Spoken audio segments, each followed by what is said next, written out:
Good morning students, start करते हैं class अपनी।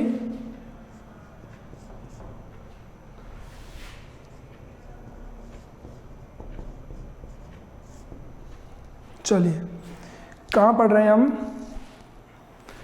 आ जाइए अपनी लाइन पे।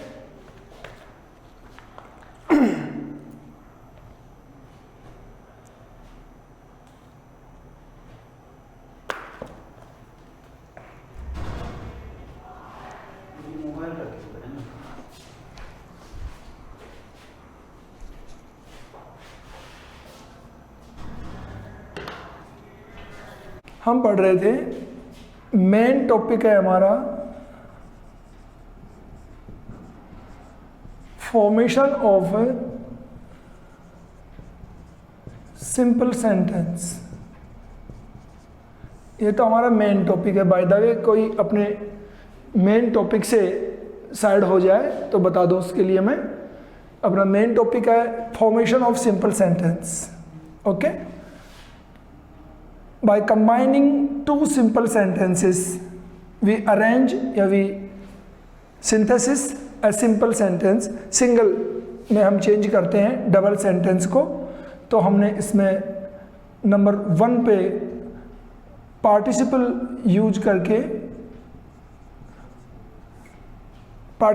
करके डबल सेंटेंस को सिंगल में करना सीखा है। नंबर टू हम कैसे उनको सिंगल सेंटेंस में चेंज करते हैं, नंबर 2 हम स्टडी करेंगे आज। ठीक है, यूज ऑफ इन्फिनिटिव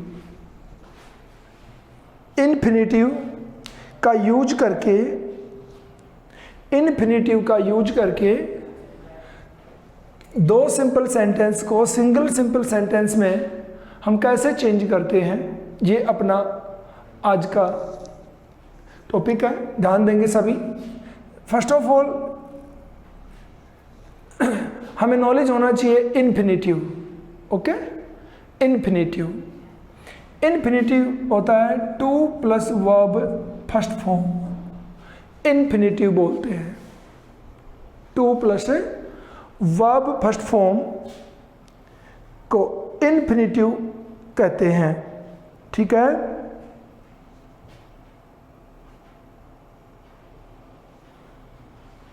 है, देखिए कैसे हम इन्फिनिटिव का यूज करते हैं वो आगे देखिए।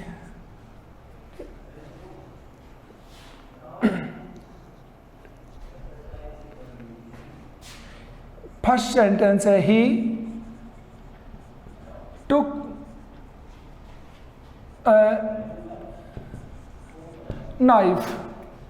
ही took a knife. He wanted to kill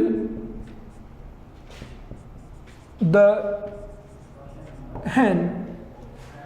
He wanted to kill the hen. Clear? देखिए, जब तक आप इनके मीनिंग को क्लियर नहीं करेंगे तब तक आप अंडरस्टैंड नहीं कर सकते। देखिए, 2 प्लस फर्स्ट फॉर्म को यूज करके हम इन दोनों डबल सेंटेंस को सिंगल सेंटेंस में चेंज कर सकते हैं। इसके लिए आप देखें, ही टुक अ नाइफ, उसने एक चाकू लिया। First sentence. Second, he wanted to kill the hen, वो मुर्गी को मारना चाहता था। दोनों को एक करके बोलिए। अब दोनों सेंटेंस को एक करके बोलिए। ही टुक अ नाइफ, उसने चाकू लिया। टू किल द hen, मुर्गी को मारने के लिए। उसने चाकू लिया मुर्गी को मारने के लिए। एकदम सीधा हो गया। तो क्या बना? He took a knife to kill the hen। Single sentence हो गया। ओके, अब इसमें कोई ये ना कहे कि सर इसका ही वांटेड कहाँ गया, ऐसी बातें नहीं होंगी, अंडरस्टैंड करें। सिंगल में भी दोनों का मीनिंग आ रहा है, ठीक है, लिख दीजिए इसको।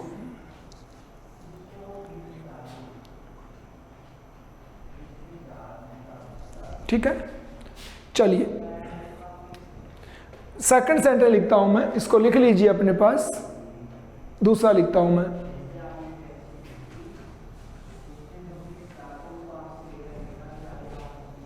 दूसरा देखिए, he is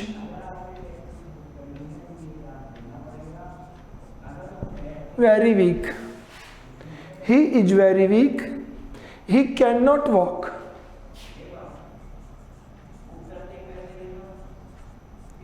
he cannot walk। Okay, देखिए कैसे, ये पहले स्ट्रक्चर के नाम से 10th स्टैंडर्ड में पढ़ाया जाता था पुराने ज़माने में। अब धीरे धीरे इनको रिमूव कर दिया है और डायरेक्ट 12th वाले इसको फेस करते हैं, 11th वाले इसको फेस करते हैं। तो उनके लिए एक टिपिकल मैटर है, और हल्का सा टिपिकल मैटर आते ही हम लोग भी सोचना शुरू कर देते हैं कि पता नहीं क्या है। अगर शुरू से चलता तो बेस्ट होता, बट फिर भी हम ट्राई करेंगे कि आ ही जाएगा। देखिए, ही इज, जब कनेक्ट करेंगे दोनों सेंटेंस को तो वेरी है जो टू में बदल जाएगा। ही इज टू वीक, और सेकंड सेंटेंस को हम टू लगा के जोड़ देंगे, टू इन्फिनेटिव। तो इस वेरी को टू में चेंज करना पड़ा, तो टू टू का प्रयोग हो गया इसमें, टू टू, टू टू का यूज हो गया है। हम इसको पहले गलती से, बाय द वे आजकल सुधर गया हो तो मुझे पता नहीं है, बट पहले हम इसको गलती से ठू बोलते थे, ठू ठू टू। ये ठू नहीं होता है, ठीक है, ये होता है टू टू, टू टू का यूज होता है। ये पहले इसको ठू बोलते थे, वो गलत था। चलिए, ये कंबाइन हो गया है। अब थर्ड सेंटेंस को आप करेंगे, उसमें बताएंगे नहीं हम आपको, ठीक है। चलिए,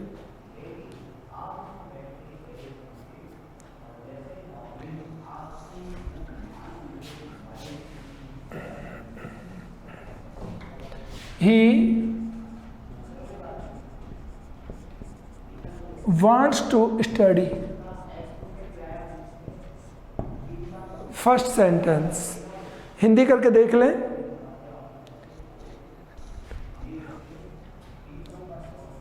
he has gone to Agra. दोनों सेंटेंस को पहले सेपरेटली पढ़ें, आफ्टर देन इनको अपने माइंड से मिक्स करें इनको, कि आपके अकॉर्डिंग ये मिक्स हो जाता है कि नहीं हो जाता है। बोल बोल के देखें, पहले इसको बोल लें, फिर इसको बोलें, फिर पहले इसको बोलें, फिर इसको बोलें, टू इन्फिनेटिव यूज करके, ठीक है। एक साइड की वर्ब हमें अबोलिश कर देनी है, चाहे इसको करो चाहे इसको करो। करके देखिए, माइंड में करके देखिए, लिख करके नहीं, मन में करके देखिए, उसके बाद लिखिए। बोलिए पहले 2-3 बार इसको।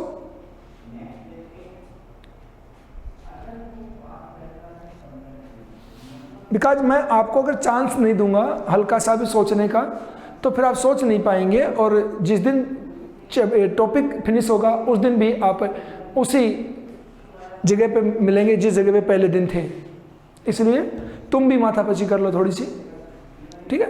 देखो, he wants to study, he wants to study, तो इसमें तो इन्फिनेटिव पहले से यूज है।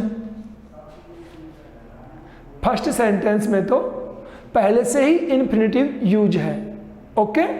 सेकंड सेंटेंस देखिए, he has gone to Agra. देखो, वह अध्ययन करना चाहता है, वह आगरा जा चुका है। तो बोल के देखेंगे तो he has gone to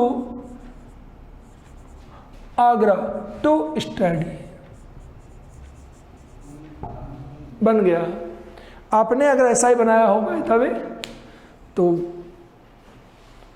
very good, but बता दूं बाय द वे ऐसा ना भी बनाया हो तो अपने माइंड को इतना तैयार कर लीजिए कि बनाने की कोशिश करिए, फिर आप गलत बनाइए, नो प्रॉब्लम, गलतियां करिए, जम के करिए, बनाएंगे जरूर, चुपचाप ना बैठा रहे कोई भी। बस बड़ा मेथड यही है, ओके, बड़ा मेथड यही है।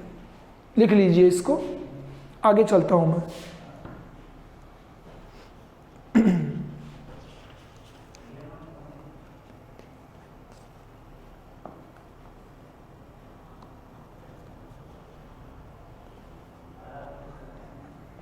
ठीक है,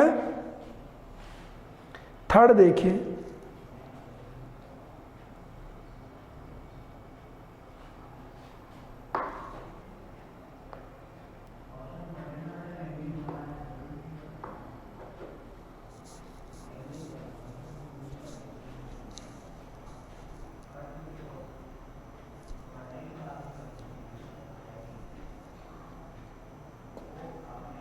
ठीक है। चलिए नेक्स्ट स्टडी करते हैं हम। इसके बाद में दो हम स्टडी कर चुके हैं, participle infinitive.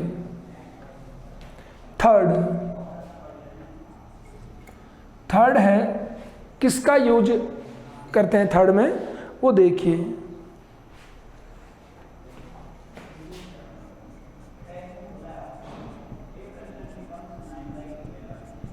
Nominative absolute, nominative absolute, ठीक है। देखिए अब वही बात है, नॉमिनेटिव एब्सोल्यूट को हमें पहले अंडरस्टैंड करना है, ये होता क्या है, ठीक है। नॉमिनेटिव एब्सोल्यूट किसे कौन होता है, एक सब्जेक्ट होता है जो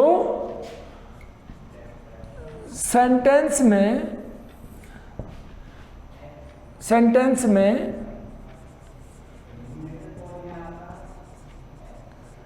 इंडिपेंडेंट रहता है। Nominative absolute means the subject that lives independent, that stands independent in a sentence। तो नॉमिनेटिव एब्सोल्यूट वो होता है, वो सब्जेक्ट होता है जो किसी सेंटेंस में इंडिपेंडेंट रहता है, उसे नॉमिनेटिव एब्सोल्यूट कहते हैं।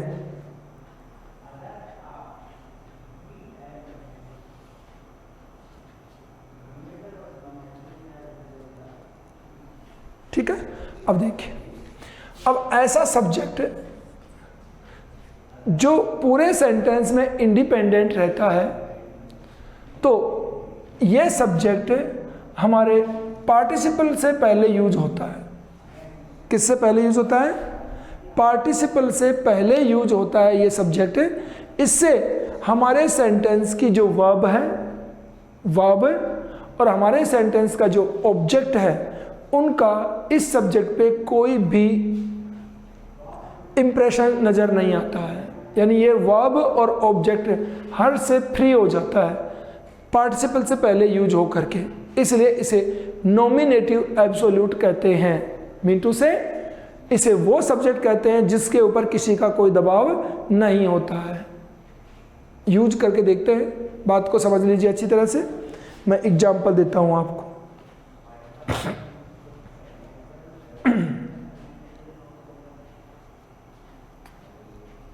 देखिए,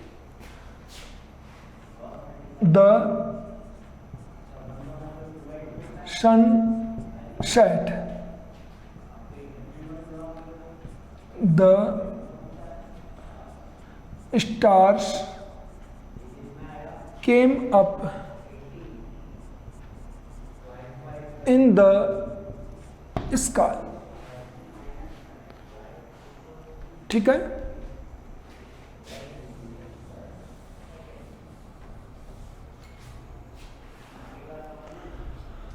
नॉमिनेटिव एब्सोल्यूट को आप सिंगल वर्ड में बोल सकते हो इंडिपेंडेंट सब्जेक्ट, इंडिपेंडेंट सब्जेक्ट।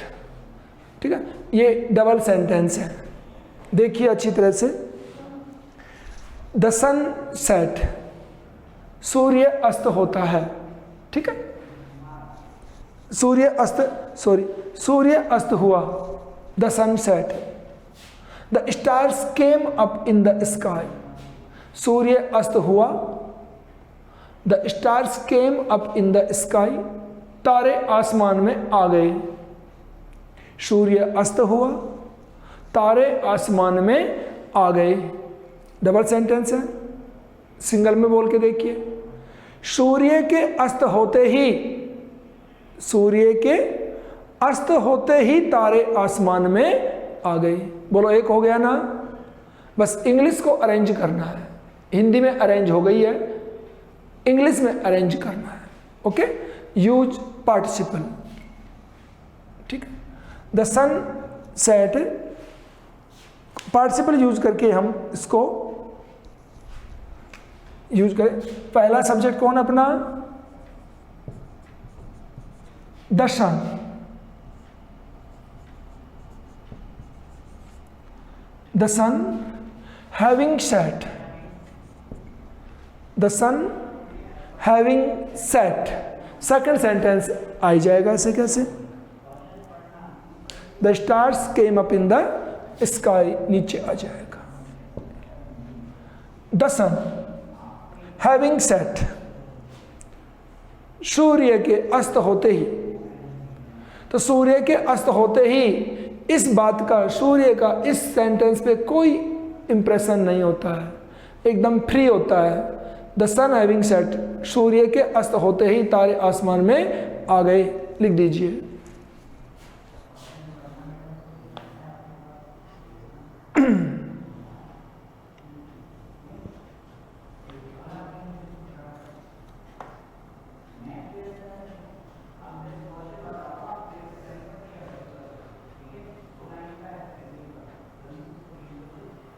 चलें आगे। अब आप लोग खुद ही कर लेंगे मुझे लगता है। सेकंड एग्जांपल देता हूं, खुद करके देखेंगे।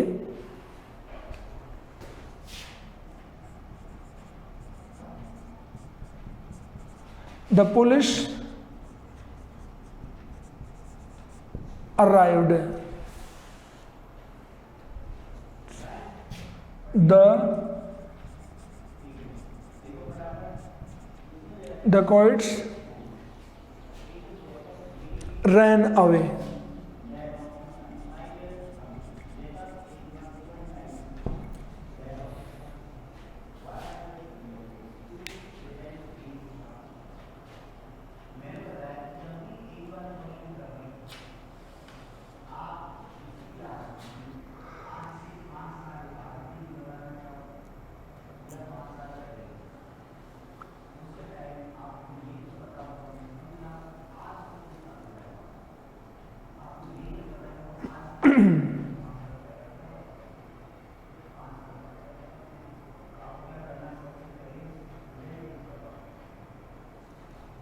हो गया?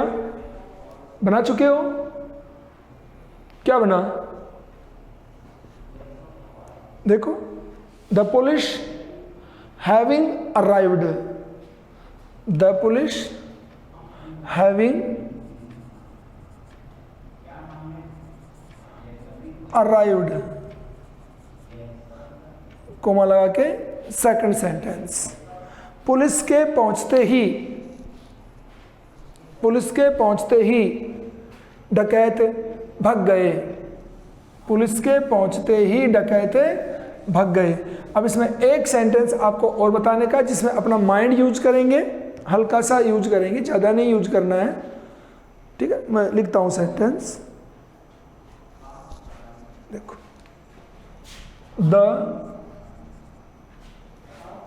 दूसरा लेता हूँ, teacher was absent,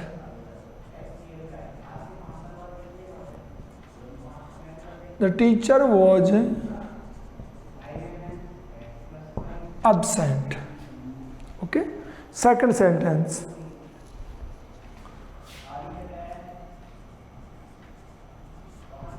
the boys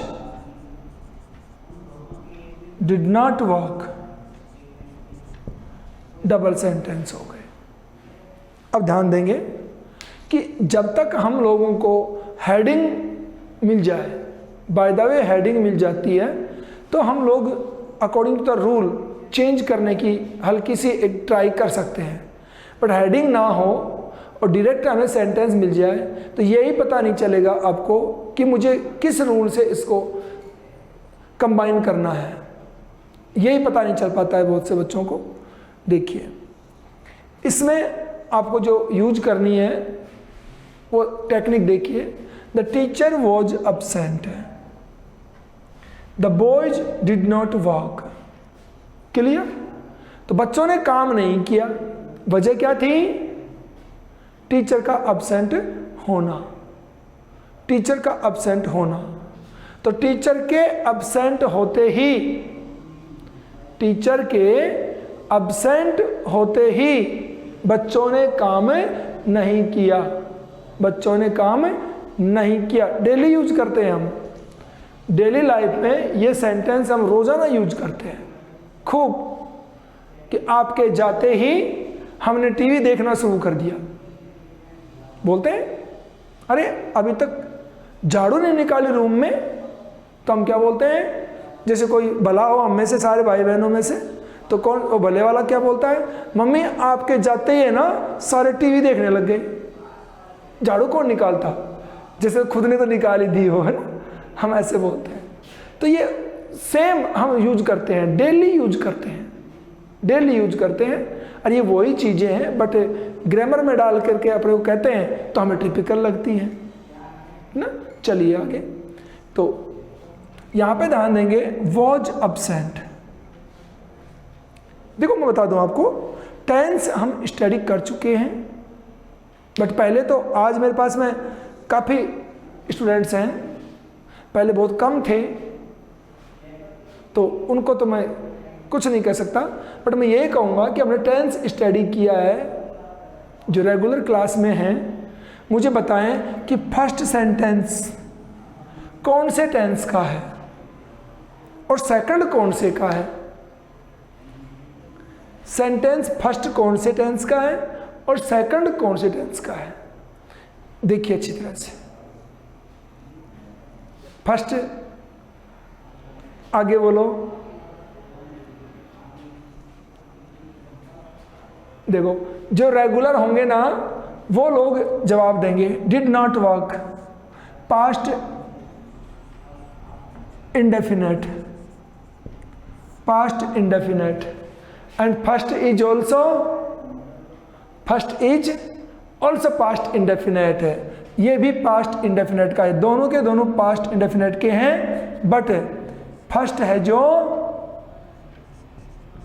descriptive है एंड सेकंड फंक्शनल है। फर्स्ट डेस्क्रिप्टिव है एंड सेकंड फंक्शनल है। जहां तक आप बता रहे हो, थैंक यू वेरी मच, लेकिन आप जो बता रहे हो मैं समझ रहा हूं अच्छी तरह से, बट आप ये फंक्शनल और डेस्क्रिप्टिव को कभी मत भूला करें, इस बात को कभी ना भूलें, उसके बाद में परफेक्टनेस आ जाएगी। चलिए आगे, तो फर्स्ट सेंटेंस डेस्क्रिप्टिव होने की वजह से, डेस्क्रिप्टिव होने की वजह से इस वॉज को बी वर्ब में चेंज करना पड़ेगा।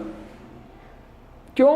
हमें पार्टिसिपल यूज करना है ना, तो वॉज की बी वर्ब यूज करनी है। और पार्टिसिपल में हम क्या यूज करते हैं? पार्टिसिपल में हम क्या यूज करते हैं? देखिए, the teacher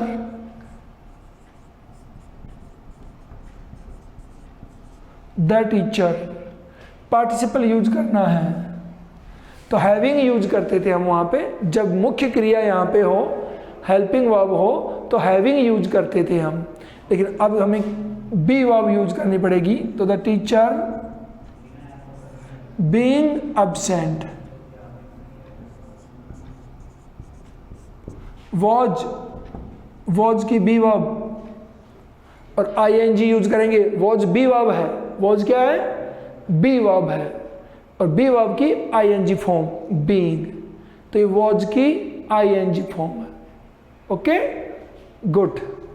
the teacher being absent, the boys did not work, comma लगा के लिखेंगे। ये इसको अंडरस्टैंड करना है। अब बात आती है कि मैं आपसे बता दूं, टेंस को जब हम स्टार्ट करते हैं, मैंने पहले दिन भी ये बताई थी आपको कि टेंस जब स्टार्ट करते हैं तो बच्चे कहते हैं कि I am in 11th standard and you are talking about tenses, ऐसा सोचता है बच्चा। वहाँ पे जाके सबसे बड़ी प्रॉब्लम क्रिएट होती है। ये देखिए, द टीचर वॉज एब्सेंट मैंने लिखा, और पास्ट इंडेफिनेट भी हम आधे बच्चे ही बोल पाते हैं। पास्ट इंडेफिनेट कुछ तो बोल ही नहीं पाते इसको। पास्ट इंडेफिनेट बोल दिया तो डेस्क्रिप्टिव नहीं बोल पाते हैं, बोल दिया तो फिर वॉज बी वर्ब होती है।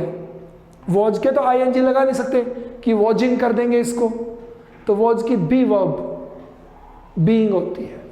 ठीक है, तो एकदम ट्रांसपेरेंट है। अगर हमने पहले पढ़ा हुआ है तो कोई दिक्कत ही नहीं है। लिख दीजिए, आगे चलता हूं।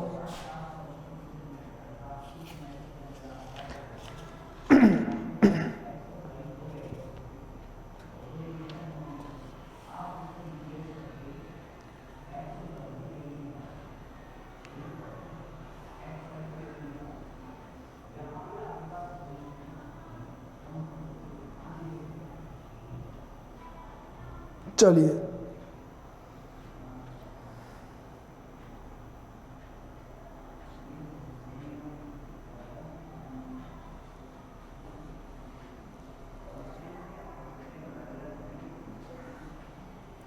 अब आपकी एग्जाम है, ये मान लीजिए आप, ठीक है। This is exam sentence for my regular students, so be ready. The sun rose. The sun rose. The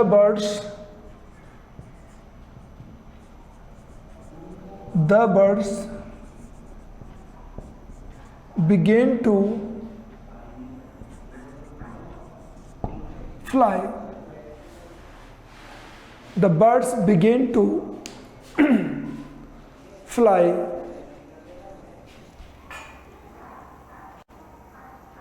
participle use करके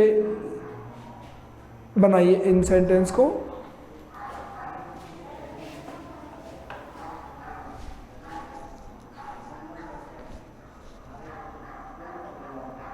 ठीक है, पार्टिसिपल यूज करना है और चेंज कर लीजिए।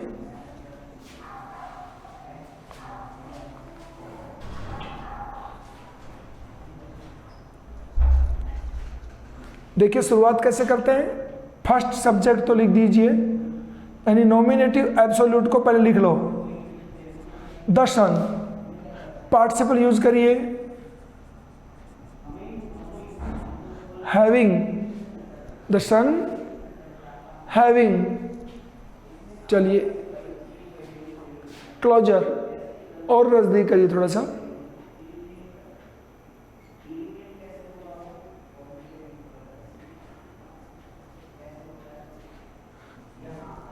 गुड। एक मिस्टेक आपकी, हैविंग के साथ में वर्ब कौन सी यूज करेंगे बेटे? Having plus verb third form, having plus verb third form है। हाँ, तो हल्की सी मिस्टेक हुई है एक, कोई बड़ी बात नहीं है। राइजन, रोज को राइजन करना पड़ेगा। Having plus third form, participle यही तो बना है अपना, ये रहा। और कोमा लगा के स्टार्ट। यानी ये नहीं है कि भाई जुगाड़ करना है, अंडरस्टैंड करना है। हैविंग यूज किया है तो थर्ड फॉर्म भी करनी पड़ेगी। ठीक है, चलिए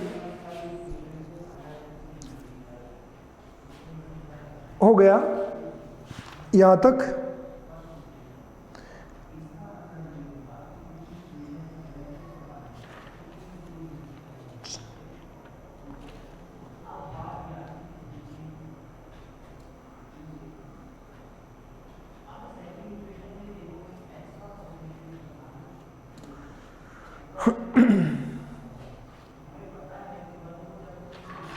थर्ड था ना ये, टाइम है अपने पास अभी, फोर्थ हम कर लेंगे जहां तक संभावना है।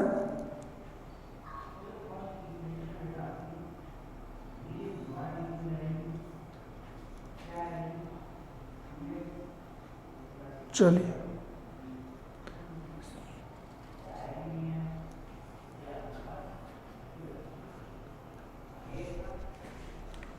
फोर्थ टाइप बता देता हूं, हो जाएगा तो ठीक है। नाउन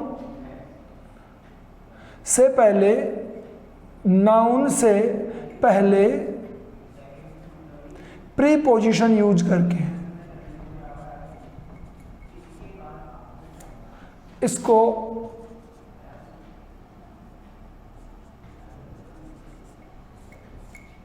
दूसरा नाम भी है इसका, by using preposition before noun और जेरंड। नाउन या जेरंड से पहले प्रीपोजिशन यूज करके भी हम डबल सिंपल सेंटेंस को सिंगल सिंपल सेंटेंस में चेंज कर सकते हैं। फोर्थ है अपना ये टॉपिक। देखिए क्या है ये, एग्जाम्पल देता हूं मैं सीधा आपको। Sita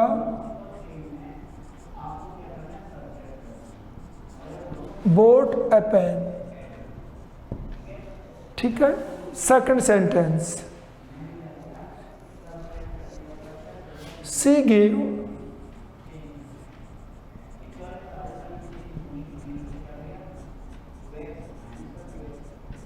₹5 for it।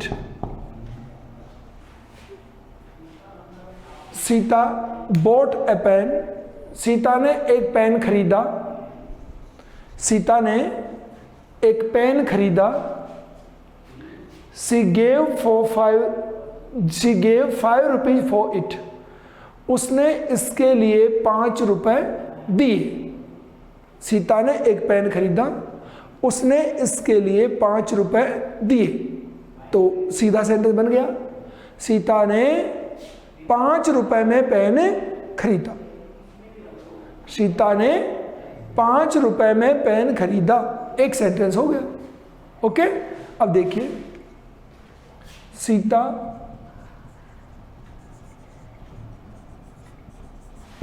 bought a pen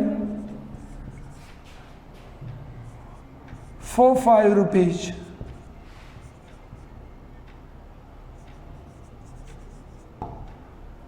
ये हो गया, Sita bought a pen for ₹5। ये इट किसके लिए आया था?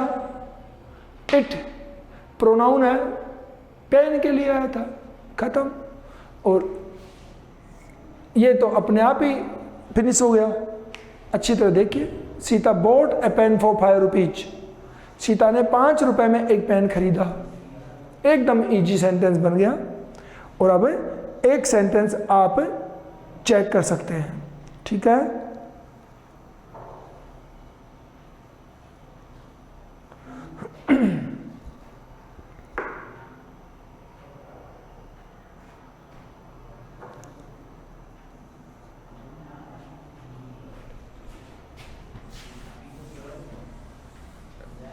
जितना टाइम है आपके पास में करते रहेंगे, क्लास एंड हो जाती है, नो प्रॉब्लम। ओके, हाँ, बी कंटिन्यू।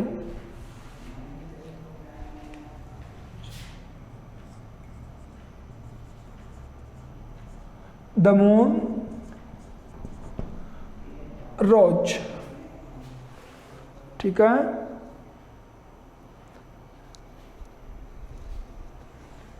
द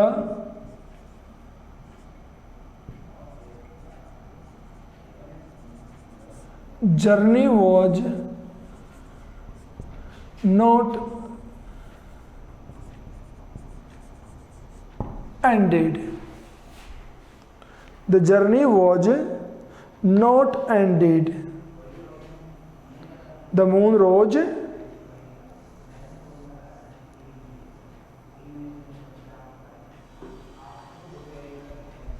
ठीक है।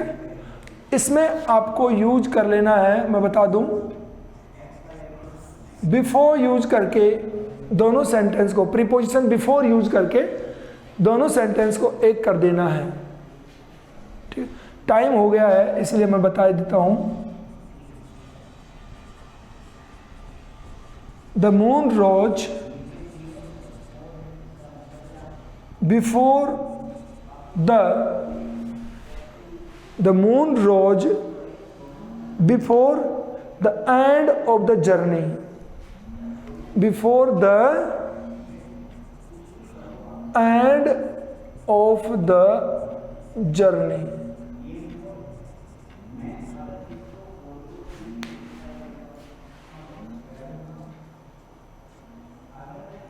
Before the end of the journey.